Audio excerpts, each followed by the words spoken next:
Bon, bah c'est parti, on va parler de la taxe Zuckman. Vous savez, la taxe qui veut faire payer les riches, ceux qui sont super forts pour esquiver les impôts. C'est quand même impressionnant à suivre les discussions autour de cette taxe. On se rend bien compte que vraiment les riches, en tout cas la plupart, alors que pourtant ils sont surblindés, absolument pas menacés dans ce blindage, et ben quand même, s'il y a bien un truc qu'ils aiment pas, c'est payer des impôts. Et alors sur les plateaux, on a bien compris que ça leur faisait peur. Vous savez très bien qu'en disant l'économie politique, les gens, on va les arrêter. C'est comme si on mettait des guillotines. Vous voyez bien pourquoi ça m'entendait pas. Vous arrêtez plus là. Donc, on discute d'une loi pour les faire payer autant d'impôts, même pas plus, juste autant d'impôts que nous, là, les gueux, et ça parle carrément de guillotine. Et après, on va dire que c'est nous qui exagérons.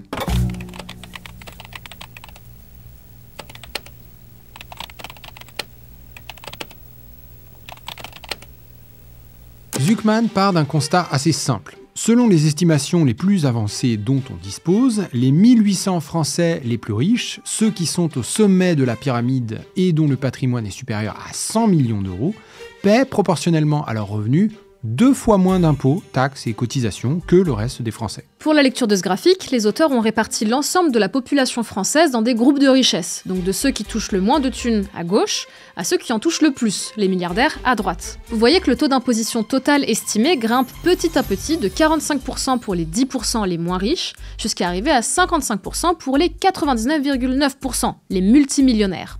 Alors, on va prendre le temps d'expliquer. La catégorie dont on parle s'appelle P99.9, 99,99. Alors ça peut paraître compliqué, mais en fait c'est assez intuitif. Les deux chiffres correspondent à un plancher et à un plafond. On parle des gens qui font partie des 99,9%, donc des 52 557 Français les plus riches, mais ils restent moins riches que les catégories du dessus, celles des 5256 Français les plus riches. Ce sont eux, ces 5256 Français, qui commencent à payer moins d'impôts. Les 4730 premiers en paient 38%, les 473 du dessus sont rendus à 29%, et les 53 milliardaires ou quasi-milliardaires du sommet, là, eux, ils sont plus qu'à 27%. Donc on ne parle ici que d'une poignée de Français, quelques milliers de personnes dans une population totale de 53 millions d'adultes. Mais peut-être que vous vous dites que vous pourriez en faire partie. Après tout, on a toujours du mal à évaluer sa richesse par rapport à celle des autres. Alors, c'est facile. Pour être dans le top 0,01%, donc les 5000 Français les plus riches là, il faut avoir un patrimoine par personne, pas par ménage, qu'on soit bien clair là-dessus, un patrimoine donc supérieur à, roulement de tambour, 33 millions d'euros. Alors Marina, t'es dedans ? Bah pas loin, à une vache près. Il me manque 33 millions d'euros. Ouais, pareil que moi. Ok, on a donc une situation d'injustice criante. Tous les Français paient à peu près pareil en impôts, taxes et cotisations, autour de 50% de leurs revenus. On a même une progressivité de l'impôt, les moins riches ne paient que 45%, tandis que les plus riches, en tout cas ceux qui n'ont pas plus d'une dizaine de millions d'euros de patrimoine, paient 55%. Mais pour les quelques milliers de personnes qui sont au-dessus, le taux d'imposition diminue. Ça veut dire qu'en proportion de leurs revenus, ils mettent moins d'argent dans la caisse que les autres. Question, comment on fait pour rétablir la justice fiscale ? Comment on fait pour que les ultra-riches paient leur part comme tout le monde ? Et c'est là que Gabriel Zuckman, économiste et chercheur spécialiste des inégalités sociales, des paradis fiscaux et des grandes fortunes, propose une taxe plancher de 2% sur le patrimoine de celles et ceux qui disposent de plus de 100 millions d'euros. Ce dispositif vient cibler non seulement les ultra-riches, ceux qui ont plus de 100 millions de patrimoine, mais ceux qui, parmi les ultra-riches, pratiquent l'optimisation fiscale, ce qui leur permet de payer en impôt sur le revenu moins de 2% de leur fortune. Bon, exemple concret. Jean-Michel ultra-riche, fortune personnelle 300 millions d'euros, paie 1 million d'euros en impôts divers. Bon 2% de 300 millions, ça fait un plancher à 6 millions. Jean-Michel devrait payer au moins 6 millions au total. Il n'en paie que 1. Donc avec la taxe Zuckman, on lui en demande 5 de plus. Donc le but de la taxe Zuckman, avant même de récupérer des milliards pour financer des services publics, c'est simplement de rétablir la justice fiscale. Il n'est pas normal que certains Français, d'autant plus s'ils sont les plus riches de France, ne payent pas leur part d'impôt. Et donc regardez comme on peut tout remettre d'équerre là avec une taxe Zuckman à 2%. Ici vous voyez comment le taux d'imposition évoluerait si on mettait en place cette fameuse taxe. Alors, ce graphique n'est pas spécifique à la France, il montre le résultat de l'application d'une taxe Zuckman pour tous les pays riches. Oui, parce que, avant de la proposer en France, Gabriel Zuckman avait écrit tout un rapport en 2024 pour expliquer et proposer sa taxe au G20.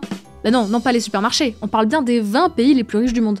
Voilà, mais l'idée est la même pour la France en fait. Cette taxe permettrait de venir corriger l'inégalité devant l'impôt des ultra-riches. Et pour ça, Zuckman propose de taxer non pas les revenus des ultra-riches, mais leur patrimoine. Et surtout leur patrimoine professionnel. Pour que ces dispositifs fonctionnent, il faut que l'entièreté du patrimoine au-delà de 100 millions d'euros soit inclus dans l'assiette. Et là, ça peut faire peur. Parce qu'un bien professionnel, c'est quoi? C'est la petite entreprise de nos artisans de quartier, c'est le four du boulanger, les ciseaux du coiffeur, le baby-foot de la start-up. Ils veulent taxer les artisans, les entrepreneurs qui font la richesse de la France. Alors on se calme, ne seraient concernés que les individus ayant un patrimoine de plus de 100 millions d'euros. Donc ton coiffeur, là, à moins d'avoir un salon grand comme un terrain de foot en plein Paris, il a zéro risque d'être taxé. Petit rappel, ça ne concerne que 1800 personnes. Des gens qui vont en vacances, voire qui habitent dans des 5 étoiles minimum. Moi, j'ai déjà dormi dans un camping 5 étoiles. C'est bien Gilles, mais tu seras pas taxé, hein. Parce qu'en fait, c'est qui les 1800 personnes concernées? Si elles ont plus de 100 millions de patrimoine, mais qu'elles ne payent pas déjà l'équivalent de 2% de sa valeur en impôts, mais comment c'est possible en fait? Parce qu'on est d'accord, un patrimoine bien investi, ça rapporte, et plus de 2% par an. En dividendes, en plus-value, en loyer. Et on a les données en plus. Sur les 40 dernières années, en moyenne et net d'inflation, le patrimoine de nos ultra-riches a grossi de 7,5% par an. Mais tout ça, normalement, c'est taxé. Alors comment ils font pour pas payer 2%? Les holdings. Bah oui, les holdings. Je sais. Bon, alors, les holdings, accrochez-vous, mettez votre plus belle cravate, sortez votre stylo Montblanc, un petit carnet, et puis dans 5 minutes, on vous donne votre diplôme d'avocat fiscaliste. Vous allez voir, c'est accessible. Tout le monde peut le faire. Il faut partir du principe que l'imposition en France est principalement basée sur la Triforce. Oh, ça je connais la Triforce d'Irul. Force, sagesse, courage. Là, c'est la Triforce de Bercy. Consommation, revenus et profit. Ah oui, non mais ça je connais aussi. Il y a 3 gros endroits où l'État vient taxer pour se financer. La consommation, ça c'est essentiellement la TVA, à laquelle les entreprises ne sont pas soumises. Gardez ça en tête, ce sera important pour la suite. Ensuite, il y a évidemment les revenus, alors impôt sur le revenu, mais aussi CSG et puis cotisation sociale. Et pour finir, il y a les profits. Ça, c'est l'impôt sur les sociétés. Et donc, pour éviter tous les gros impôts, il suffit d'éviter ces 3 choses. Mais ça n'a pas l'air évident, parce que moi, pour vivre, je consomme. Pour consommer, j'ai des revenus. Et si j'ai une entreprise, le but, c'est qu'elle fasse des profits. Et pourtant, grâce au holding, il y a moyen de se débrouiller. Imaginez que j'ai hérité de la poissonnerie de mes parents et que j'ai fondé un cabinet de logiciels de gestion de poissonnerie. Pour combiner ces 2 activités, je peux créer une holding, c'est une entreprise mère qui possède les 2 autres entreprises, ses filles. Cette holding va être un genre de chef d'orchestre, elle va ordonner à ses filles de faire bouger la thune comme elles le souhaitent. Donc évidemment, je peux ordonner via ma holding que les boîtes se facturent les unes les autres. Par exemple, la poissonnerie paye un abonnement de logiciel à l'autre boîte. Mais surtout, je peux faire remonter les profits de la poissonnerie dans la holding pour ensuite soit combler les pertes de mon entreprise de logiciels, ou même pour investir dans n'importe quoi d'autre, genre les actions du CAC 40. Ok donc, la masse de thunes gagnée par les 2 entreprises remonte dans la holding, qui en fait ce qu'elle veut. Et après? C'est simple, il suffit que je me verse uniquement ce dont j'ai besoin pour consommer. Tout le reste, donc mon épargne, je la garde en cash dans ma holding ou je l'investis en passant par elle. Et c'est tout? Tu laisses l'épargne dans la holding? Mais elle est où l'optimisation là? C'est simple. Toi, quand tu épargnes péniblement un morceau de ton salaire tous les mois pour te constituer une petite réserve, d'abord tu dois payer l'impôt sur le revenu. Donc tu gagnes 100, tu payes disons 25% d'impôt. Il te reste 75. T'as besoin de 50 pour vivre, donc tu peux épargner 25. Mais moi, déjà je gagne 10 000 et j'ai besoin que de 200 pour vivre. Donc je me verse 364, bon là c'est les chiffres au pif, je reste quand même multimillionnaire, donc je paye 45% d'impôt là-dessus, la tranche maximale, il me reste bien 200 pour vivre. Mais tout le reste, les 9 636, j'ai pas été imposé dessus. Regarde un peu, toi ton taux d'imposition total il est de 25%, mais moi en ayant payé 164 d'impôts sur 10 000 de revenus, mon taux d'imposition effectif c'est de 1,6%.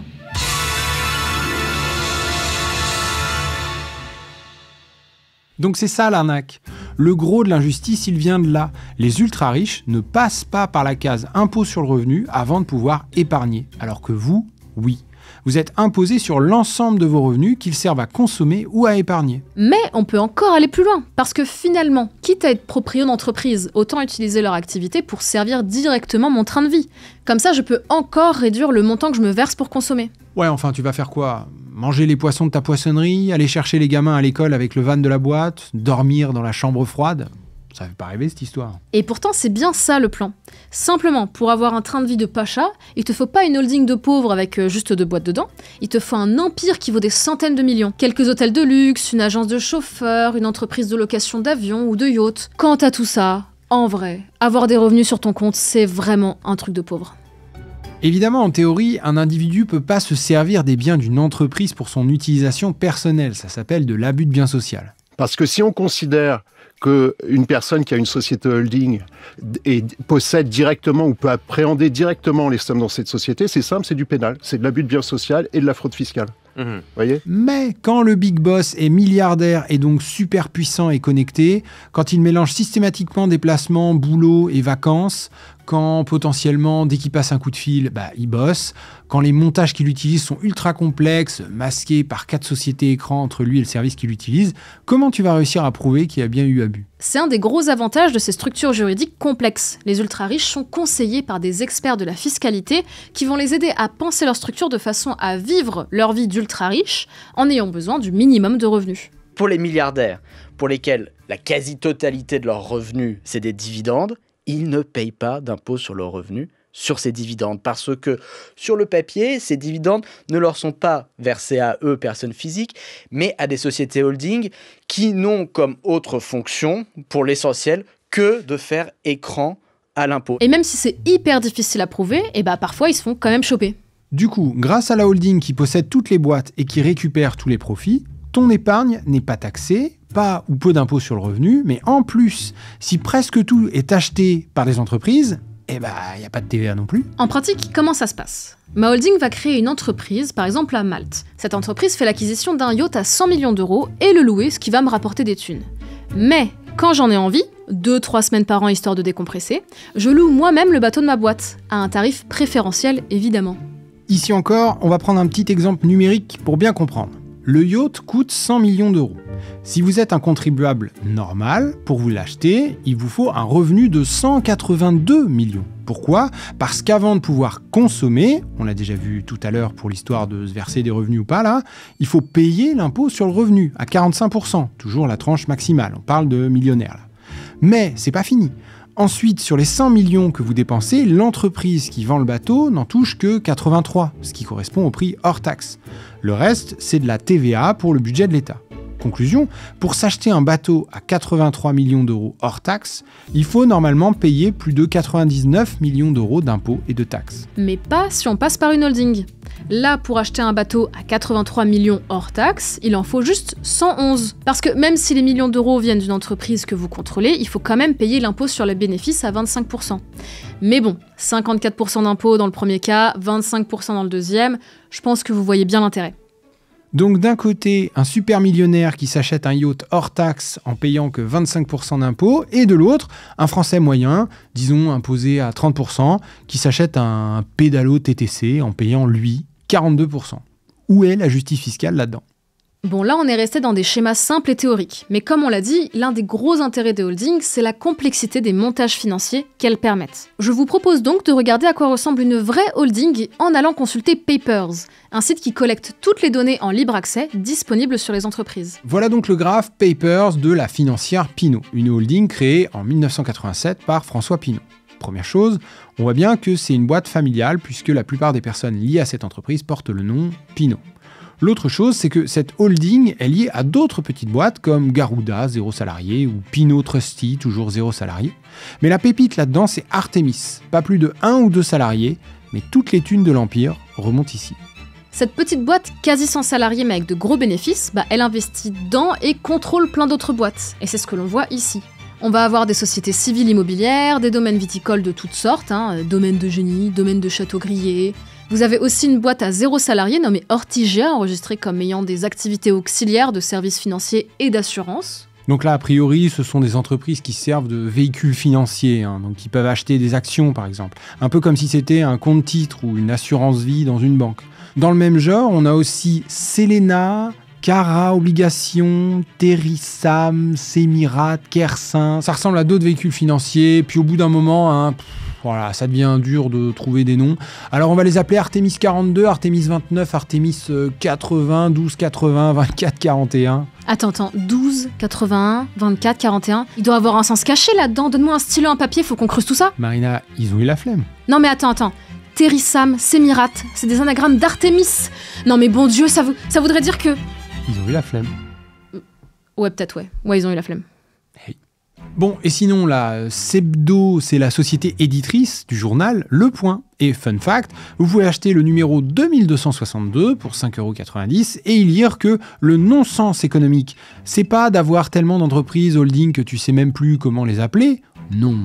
Le non-sens économique, c'est de haïr les riches au point de vouloir les taxer comme tout le monde, bien sûr. Quelle indignité. Par ici, on voit aussi que Artemis contrôle la compagnie du Ponant, spécialiste des croisières de luxe dans le pôle Nord. En regardant dans Artemis 28, on voit que c'est lié avec les éditions Talendier et le commerce de vêtements Giambattista Valli, donc rien à voir. Scar, c'est une entreprise de transport aérien qui, en recoupant ces informations, gère les jets privés de la holding en lien avec Martin Bouygues. Et encore, il n'y a pas tout ici, parce que Artemis détient aussi le Stade Rennais. Alors les Rennais, galets de saucisses je t'aime là, ça vous fait quoi d'être la propriété d'un milliardaire qui paie 2 fois moins d'impôts que vous? Ah bah rien apparemment. Et on en a encore, parce que Artemis possède aussi une entreprise hollywoodienne CAA qui gère les carrières d'artistes, dont celle de la femme du patron, Salma Hayek. Et puis tiens, pour couvrir leur trépidante vie d'ultra riches, il y a aussi leur entreprise Royalement Vôtre Édition qui détient le média Point de Vue. On peut notamment y trouver la photo de la dynastie des Pinault, François Pinault Ier, 89 ans, fondateur originel de l'Empire, François Pinault II, 63 ans, qui en a hérité et l'a étendu, et puis l'héritier pressenti de 27 ans, François Pinault, 3e du nom. Attends, tu te fous de moi là? Ils s'appellent tous François, sur 3 générations? Quand on te dit qu'ils ont la flemme avec les noms.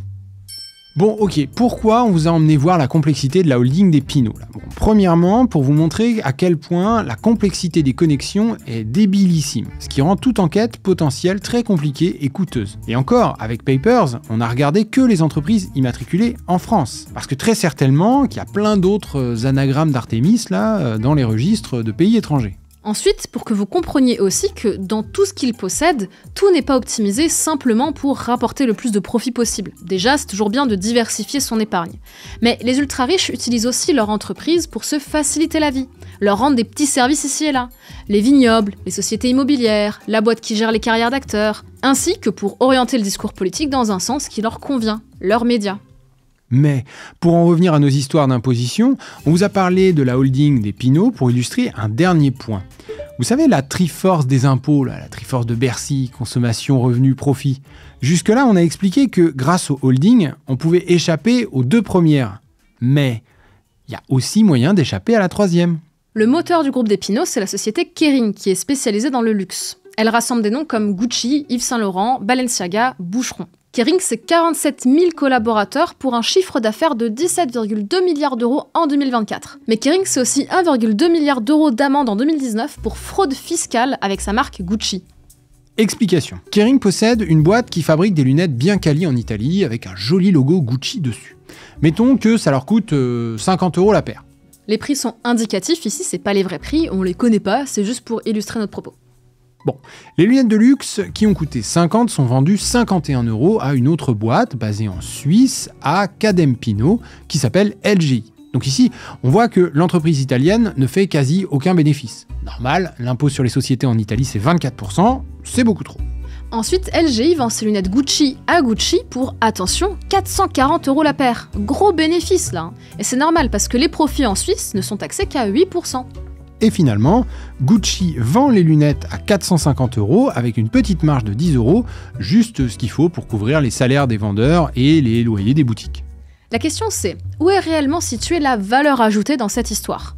Kering dit que c'est en Suisse, mais évidemment qu'en vrai, elle se situe au niveau du savoir-faire des fabricants italiens. Et donc, l'immense majorité des profits devrait être située en Italie.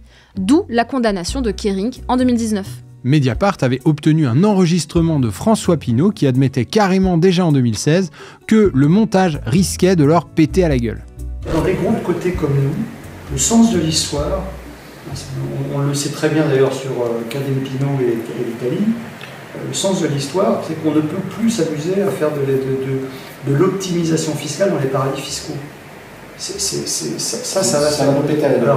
Eh bah, bien vu les gars. Ce genre de manipulation des prix de facturation intra-groupe, là, c'est un classique pour délocaliser les profits dans des pays qui les taxent le moins, et donc pour échapper au dernier morceau de notre fameuse Triforce de Bercy. Alors ok, Kering s'est fait choper pour ses lunettes, mais est-ce qu'il n'y aurait pas d'autres optimisations frauduleuses dans ce groupe, ou même dans d'autres groupes? Mais c'est un secret de polichinelle. Évidemment que ça optimise / fraude dans tous les sens pour échapper à l'impôt sur les sociétés. Gabriel Zucman a participé à démontrer ce point en faisant le ratio entre profit déclaré des entreprises et nombre d'employés dans ces entreprises. L'excédent de profit se retrouve systématiquement dans des pays avec des taux d'impôt sur les sociétés avantageux comme Puerto Rico, l'Irlande, le Luxembourg, Hong Kong, la Suisse, etc. Ce qui montre que les groupes délocalisent leurs profits dans des sociétés écrans avec personne ou quasi personne dedans. Et on peut même réduire le taux d'impôt sur les sociétés sans même délocaliser les profits. On a une étude de l'INSEE qui nous montre qu'en 2022, grâce aux différentes niches fiscales bien made in France, le taux d'imposition moyen sur les performances économiques des grands groupes en France était de 14,3%, donc 10 points de moins que le taux officiel de 25%. D'ailleurs, il était bien plus bas que le taux de 21,4% appliqué aux PME. Ce que tout ça veut dire, c'est qu'en réalité, les ultra-riches aux commandes de leur multinationales via leur holding paient très certainement encore moins que les 27% estimés par le graphe qu'on vous a présenté en début de vidéo. Oui, parce que ce chiffre de 27%, qui est une estimation, est largement basé sur l'hypothèse d'un taux d'impôt sur les sociétés effectif de 25% en France. Sauf qu'avec les profits délocalisés dans les paradis fiscaux et les multiples niches fiscales françaises, en réalité, les 27% sont une estimation haute. Donc on a essayé de vous le présenter le plus clairement possible. La Triforce de Bercy, pour des ultra-riches à la tête de grands groupes à base de holding, ça s'évite super facilement. Mais malgré le caractère franchement abusé des montages et leur capacité de casser l'égalité des citoyens devant l'impôt, dans les médias français, on a quand même pu voir énormément de critiques à propos des 2% de la taxe Zucman. Alors on va les lister les unes après les autres, histoire de voir si elles tiennent vraiment la route. Première critique, pourquoi ne pas renforcer la taxe sur les revenus des individus ou celle sur les revenus des holdings plutôt que de taxer du patrimoine professionnel? Arrivé à un certain niveau de richesse, tout est du patrimoine professionnel. Le gros de ta fortune vient de ta multinationale et de tout ce que tu possèdes à côté. Tes maisons, tes yachts, hélicoptères, vignobles, les investissements financiers. Rien n'est directement à ton nom. Tout est la propriété de multiples boîtes en cascade, elles-mêmes propriété de ta holding. C'est pour ça que les impôts sur les revenus, qui concernent des individus et pas des entreprises, ne fonctionneraient pas à ce niveau-là. Donc, il faudrait plutôt taxer les revenus des holdings. Sauf que ce que toutes les recherches de Zucman montrent, c'est que le capitalisme financier en est rendu à un tel niveau de complexité et d'interconnexion entre tous les pays que il y a toujours moyen de planquer les revenus. Il suffit de déplacer les sous toutes les 3 heures et on ne sait jamais où ils sont. La solution, c'est donc bien de ne pas viser les revenus, mais de viser la valeur du patrimoine. Deuxième critique, plutôt que de vouloir chercher à taxer davantage, il faudrait plutôt baisser les impôts de tout le monde. Et si on ramenait l'imposition de l'ensemble de la population française de 50% à 30%? Comme ça, déjà, il y a plus d'équité fiscale, et puis en plus, vous vous rendez compte, 50% d'impôts, c'est quand même une folie confiscatoire, ça, non? Sauf que, si l'ensemble des Français ne payait que 30% d'impôts au lieu de 50%, l'État perdrait quasi 600 milliards de revenus par an. Ce qui est grosso modo le budget de la Sécu. Donc fini les retraites, l'hôpital et le médecin remboursés, les allocations familiales ou logements, bref, fini notre modèle social. On deviendrait les États-Unis, qui justement ont un impôt proche de 30%. Ah, le rêve américain, on en avait déjà parlé il y a 1 an de leur économie cruelle, là, ça s'améliore pas. Le pays ne fait que perdre des places dans les classements d'espérance de vie. Je sais pas si c'est vraiment le modèle qu'on veut suivre. C'est comme si nos 20 points % d'impôts en plus servaient vraiment à quelque chose en fait. Alors, rapidement, quand on paie des impôts, les sous ne disparaissent pas dans le néant. Ils nous sont rendus sous la forme de services publics et d'allocations. La question d'après, c'est combien ça rapporterait? Alors Zucman estime les revenus de sa taxe à pas loin de 1% du PIB, donc un truc comme 20 milliards par an. Mais vous avez peut-être vu passer une tribune signée par plusieurs économistes de renom, notamment notre tout nouveau prix Nobel d'économie, Philippe Aghion, qui disait que n'importe quoi, ça allait pas rapporter 20 milliards, mais plutôt 5 milliards. Alors déjà, le but de la taxe Zucman, c'est pas les milliards, c'est, rappelez-vous, la justice fiscale. Le but, c'est que les ultra-riches payent, en pourcentage de leurs revenus, la même chose que tout le monde. Donc que ce soit 5 ou 20 milliards, c'est pas vraiment le débat. Mais quand même, 4 fois moins que prévu, ce serait chiant. Alors, est-ce que notre prix Nobel a raison là? Non. Pourquoi ? Parce que son chiffre vient d'une étude du CAE qui parlait d'un autre type de taxe sur le patrimoine au Danemark, à une époque où les données fiscales étaient plus opaques, donc c'est vraiment pas comparable. Et d'ailleurs, l'un des auteurs de cette étude a lui-même expliqué que non, elle ne peut pas être utilisée pour anticiper les revenus de la taxe Zucman. Mais notre cher prix Nobel a un autre argument dans sa manche. La taxe Zucman détruirait le potentiel d'innovation en France en réduisant son attractivité. Moi, le seul problème que j'ai avec le dispositif que propose Gabriel, c'est que ça inclut l'outil de travail. Tu mets ta taxe uniquement en France en disant je mets pour être sûr qu'elle est payée, je vais mettre une taxe globale à l'américaine en France seulement. Tu vas transformer la France en prison fiscale et tu vas rendre la France, tu vas faire tomber l'attractivité de la France. Si tu es quelqu'un qui démarre une boîte, tu es très valorisé, tu n'es pas un homme riche, tu n'as pas les revenus. Tu comprends ? Non mais tu comprends, Gabriel ? Toi qui travailles depuis des dizaines d'années là sur ce sujet, le sujet des grandes fortunes, alors que moi, c'est pas du tout mon domaine. Tu comprends que parfois, les riches sont pauvres ? Bon, là c'est assez simple de répondre. Si on a des travaux en économie qui montrent qu'innovation et impôt sur le revenu peuvent avoir un lien, en gros, quand c'est possible, et toute chose égale par ailleurs, les innovateurs préfèrent les pays avec moins d'impôt sur le revenu. Par contre, il n'y a rien sur le lien entre innovation et impôt sur le patrimoine. Et ça semble assez logique que quand on en arrive à être multimillionnaire, c'est que l'innovation a déjà pris en fait. La phase d'innovation difficile et incertaine, celle qu'on veut encourager, elle arrive bien avant de devenir ultra riche. Bref, Philippe Aghion ne se base sur rien d'autre que son avis pour affirmer qu'une taxe Zucman ferait tomber l'attractivité de la France. Et si ce qui vous inquiète, c'est qu'un prix Nobel d'économie absolument incompétent sur la question soit contre la taxe Zucman, eh bien voici une tribune signée par 7 autres prix Nobel d'économie, tout aussi incompétents sur la question, mais qui, eux, sont pour la taxe Zucman. Et toc, c'est nous qu'on gagne, parce que 7, c'est plus grand que 1. Bon, mais Philippe marque quand même un point, non ? Comment on fait pour les ultra-riches aux commandes de start-up qui ne font pas encore de bénéfices ? Eux n'auraient pas de quoi payer. On arrive à quelques dizaines de cas d'ultra-riches en valeur uniquement, mais pas du tout en cash. C'est le fameux cas du créateur de Mistral AI. Avec cette valorisation de votre entreprise qui dépasse les 10 milliards, vous seriez dedans. 24 millions, vous pourriez payer ? Je pourrais évidemment pas payer. Vous êtes milliardaire, mais virtuellement. Le principe est assez simple. Mettons que j'ai créé une super start-up ultra prometteuse. Tellement prometteuse qu'on évalue sa valeur à 10 milliards d'euros. Évidemment, comme c'est moi l'actionnaire majoritaire, j'ai des investisseurs qui m'ont aidé, mais ça reste ma boîte, je suis riche au sens où si je vendais mes actions, j'empocherais des centaines de millions. Mais ma boîte est une start-up qui ne rapporte rien pour l'instant. Sa valeur repose uniquement sur l'anticipation des bénéfices futurs qu'elle, on l'espère, pourrait générer. Ça veut dire que Marino fait partie de la minorité d'ultra-riches qui ne palpe pas une quantité titanesque de bénéfices qui remontent dans sa holding de tête. Mais pas de panique, il y a des solutions. Comme par exemple celle proposée par une des rares personnes qui a été dans ce cas de figure et qui est concernée par la taxe Zucman, Jean-Baptiste Rudel, fondateur de Criteo en 2005, une boîte qui vaut aujourd'hui 1 milliard de dollars. Il y a des solutions tout à fait pragmatiques qu'on peut mettre en place, comme un paiement en actions, qui se fait en plus en conservant les droits de vote, donc il n'y a pas de changement dans la gouvernance, avec la possibilité ensuite de pouvoir les racheter au moment où on a des liquidités. Tu comprends, Philippe ? Pas besoin de paniquer, même les riches qui sont pauvres, en fait, ils sont riches quand même, et ils peuvent payer. On a un autre argument assez proche de celui de notre prix Nobel préféré, Aghion. Ce serait absurde de taxer du patrimoine, de taxer de la valeur. Voilà, donc finalement là, on reste sur cette idée que les riches seraient pas riches, parce que être riche, ce serait avoir du cash sur un compte et pas posséder les actions d'une entreprise richissime. Sauf qu'on vous l'a expliqué, posséder du cash sur son compte, c'est un truc de pauvre. La réalité, c'est que les entreprises des ultra-riches leur donnent accès à un train de vie de pacha, leur permet d'éviter l'impôt et leur donne un pouvoir économique et politique énorme. Leur entreprise crache des millions en dividendes et en plus-value tous les ans. D'ailleurs, rappel, on a des infos là-dessus.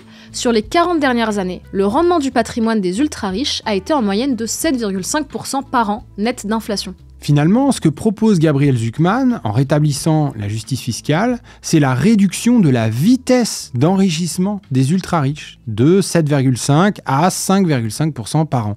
Voilà. C'est horrible, hein, ils vont pas y survivre. Et vous, votre salaire, il augmente de combien de pourcents tous les ans ? Un autre truc qu'on a beaucoup entendu, c'est que taxer le patrimoine serait anticonstitutionnel.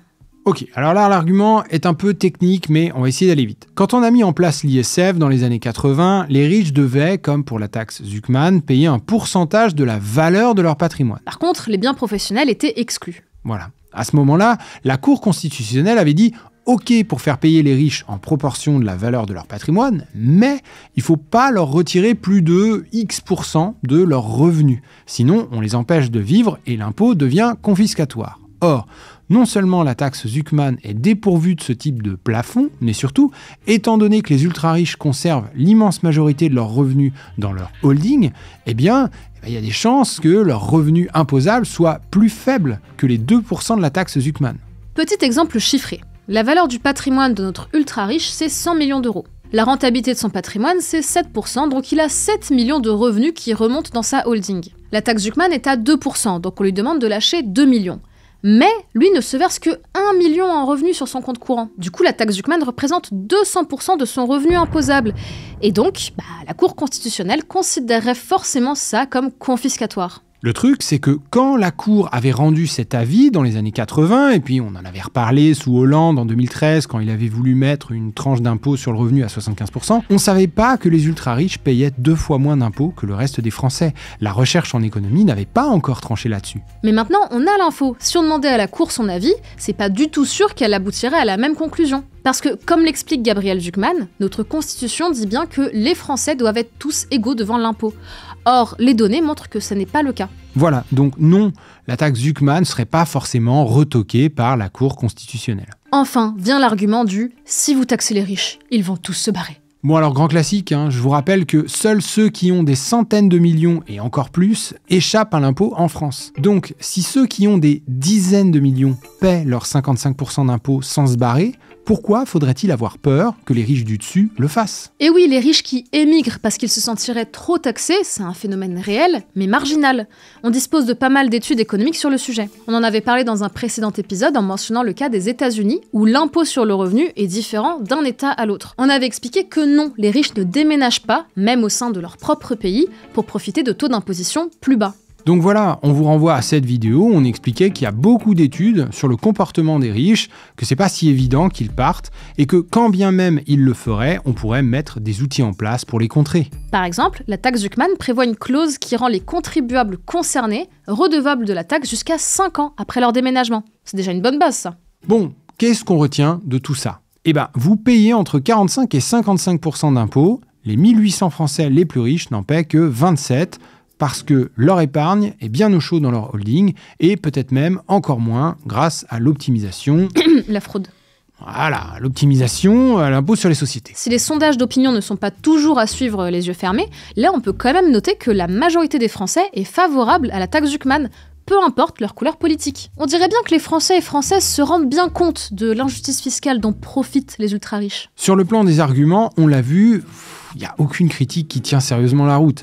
La taxe Zuckman, c'est juste un correctif pour avoir même pas une progressivité, juste une égalité devant l'impôt. Même en leur prenant 2% par an, les ultra-riches continueraient de s'enrichir plus vite que le reste de la population. Donc il n'est même pas question de réduire les inégalités, on est vraiment en train de défendre le minimum du minimum. Et le fait qu'on ait à batailler autant juste pour le minimum, c'est inquiétant. Parce qu'après la taxe Zuckman, il faudra aussi certainement qu'on s'attaque franchement au pouvoir antidémocratique des ultra-riches et de leur holding, qui détiennent des pans entiers de l'économie dans des montages opaques et complexes qui contournent nos lois. Donc voilà, guillotiner les ultra-riches, non, on est des personnes respectables, on veut pas la bagarre. Même si on gagnerait la bagarre parce qu'ils sont que 1800. Bon, mais leur faire payer leur part comme tout le monde, ça oui. Et puis après, guillotiner leur holding, faudrait peut-être y penser. C'est propre, rapide et efficace. Je suis impressionné, monsieur Guillotin. Merci d'avoir regardé cet épisode d'Argent Magique. Si cette émission existe, c'est grâce à vous. N'hésitez pas à suivre nos 2 chaînes pour plus de contenu économique. D'ailleurs, on vous rappelle qu'on fait partie d'un collectif, Stup Media, donc n'hésitez pas non plus à aller voir les autres membres. Et nous, on se retrouve le mois prochain. Ah ouais, la puissance. Qui détiennent des pans entiers de l'économie dans des montagnes opaques et complexes. Montage. Oui, dans des montagnes. Dans des montagnes sombres, avec un verre de whisky. Mais notre cher prix Nobel a un autre argument dans sa poche. La taxe Zuckman dans sa... Dans son slip. Eh oui. Et bien sûr. Il était là. Il n'était pas là. Alors on va les lister les... Ah bah oui. Oui, mais c'est... Ah bah voilà. On est censé ignorer qu'on a rigolé pendant 20 minutes là.